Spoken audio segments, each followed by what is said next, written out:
hali dyan sa Nabwa. Grupo kan mga estudyante sa CSPC aktibo sa pagsulong sa pangangataman kan kapalibutan. Ang kompletong istorya BBF 2025.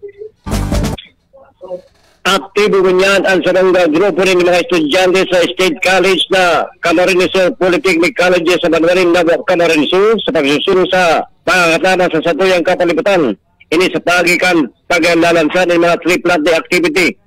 Kasud ba ang grupo kada sa kan mga nursing students kada sabing nga State College sa pangingilot ka na professor kani na si Dr. Maria Licel Hugo Villanueva ang nagpasiring sa sitio Binuya sa Barangay Santo Domingo sa nasabing Banwan ang naglansad ng tree planting activity.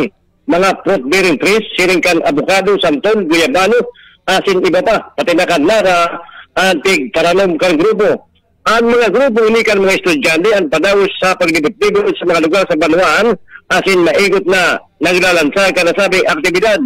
Ang grupo ini kan mga estudyante ang nagtatabang man sa Doctor to the Barrio sa pagi kan pagtabang o pagtaon ng assistance sa Rural Health Unit 2. Kasud man nagtabang man sila sa pag-assist sa mga bados na kababayan na nagpa-check up duman. Para sa 96.7 Rinconada News FM, ako po si Paul Ferrer, nagbabalita ng tapat, naglilingkod ng sapat.